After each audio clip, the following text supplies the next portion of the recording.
G'day legends. At UFC Saudi Arabia on June 22nd, Robert Whittaker is going to school Khamzat Chimaev over 5 rounds, and in this video I'm going to explain to you how and why. Firstly, for all you wolf lovers out there, you need to chill out on the bloody dominance of your boy Khamzat Chimaev, okay? This isn't 2020 anymore, where he's out there not getting touched, winning more fights than punches being landed against him, okay? You guys are giving off weird bestiality vibes with how much you are going after the wolf Khamzat Chimaev, all right?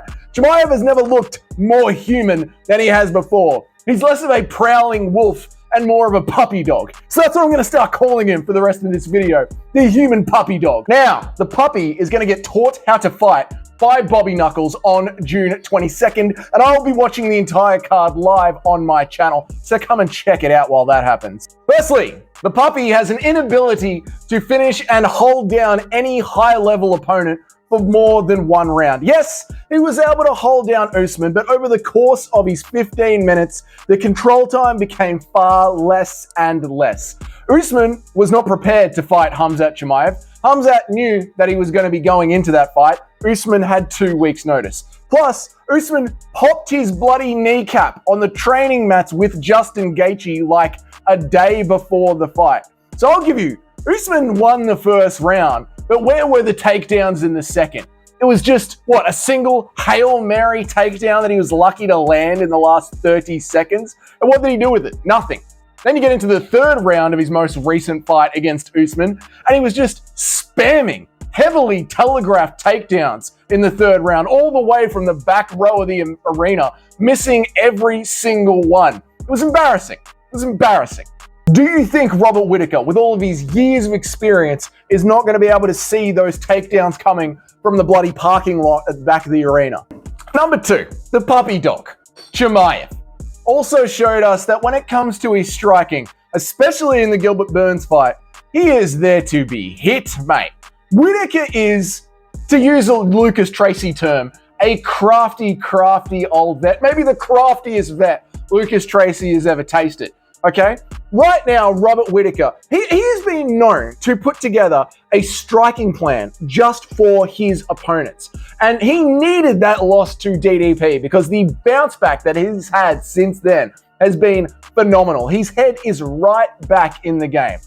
So the puppy, right, who is too scared to jump on a plane to come to the West, will stay over there on his side of the globe, spend all week whispering, smash, brother, smash, smash, smash. Then he's going to come out really hard in the first round. He's going to struggle to get down the GOAT Whittaker, but in the first round, he will eventually get him down, but he's not going to be able to do much with it. Whittaker's going to keep working to get back up, and as the fight goes on, he's going to have a harder and harder time holding down Whittaker's heavy sack of potatoes, if you know what I mean. And during the first round, all you puppy lovers are going to be flooding my stream, telling me how wrong I am, spamming little black cubes in the chat, saying inshallah, inshallah over and over again.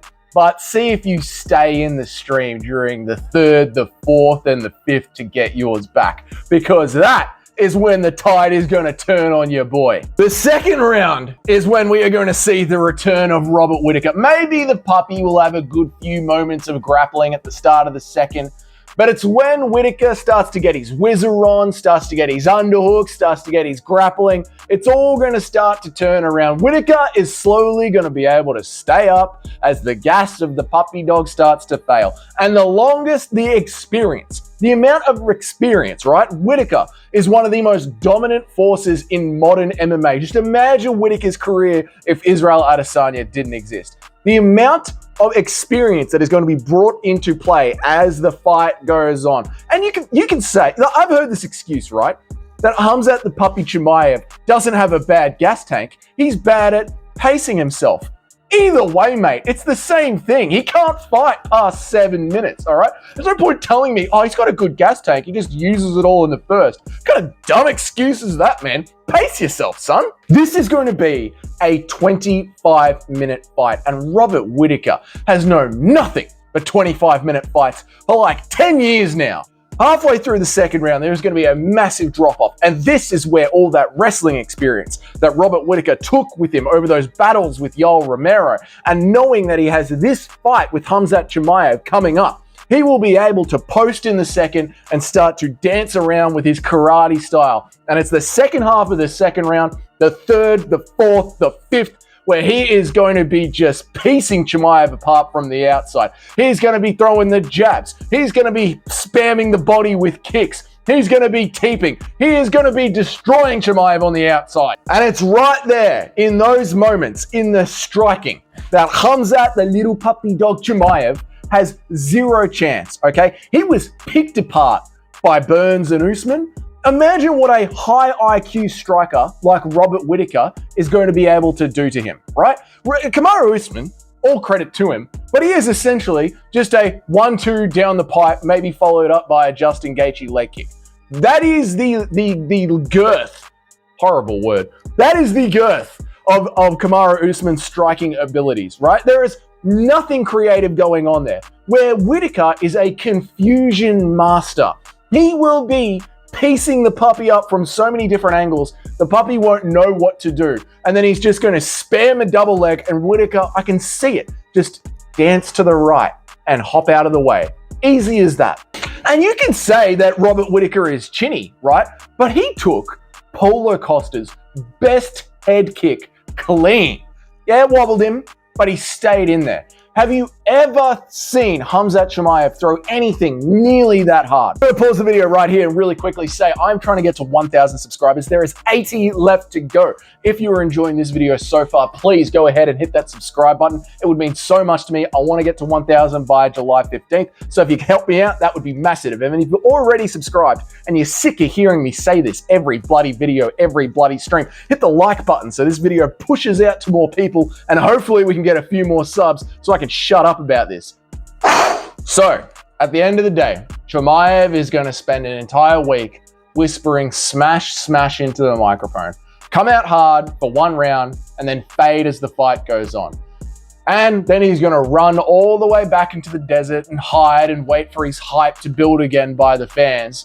And Whittaker is going to hop onto a plane, fly over to enemy territory once again.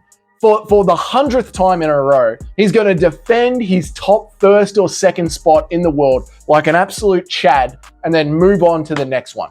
It is going to be 48-47, Robert Whittaker, easy call. And Khamzat Chimaev and all of these Chimaev fanboys out there are just going to have to face the fact that he's not some unstoppable beast that's going to be a three-weight world champion. That is just a memory of the past. But he's just another contender who is a one-trick pony like Bo Nickel, a one-round takedown trick pony. I don't even need a prayer video for this one because this shit is just too easy. This is just easy MMA maths.